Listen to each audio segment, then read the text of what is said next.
Yeah, JK on the track, featuring Mauso Donkey Boy. Haha, Beauty for life. Let's go. Ala ofa ya emana tuaina.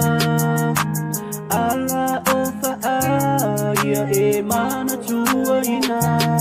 Ole alofa o se me piko siringa ka ua ngafo inga me le tua le kangaka se fua. Le alofa fare usu, le alofa fare wo.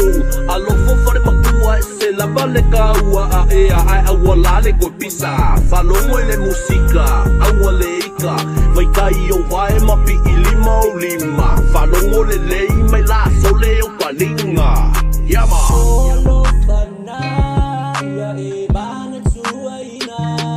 Ole alofa pito sili lava ole taua la lofa o matua.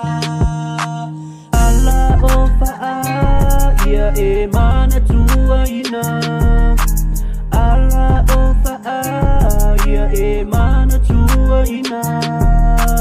Ala ofa ya emana tuaina. Ala ofa ya emana tuaina.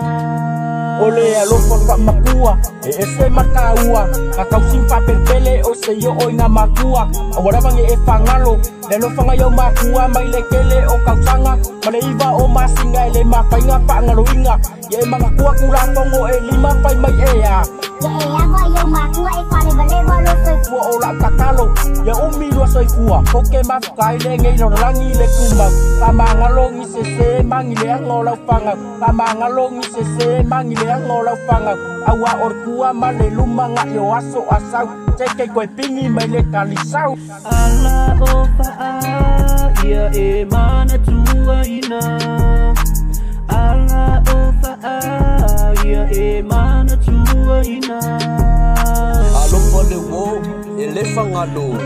Alofa le nga, ile kele waso. Le fili fa le yanga le mafuga nga. Ole wo mongilo nga lufa e kumau lava. A ole alofa fa le uso e ke fiu e make babe ai nga e iso.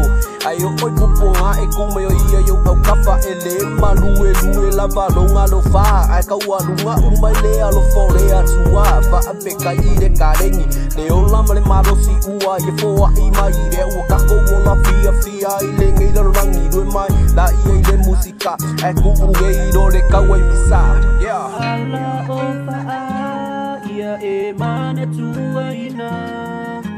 Ala ofa ya emana tuaina.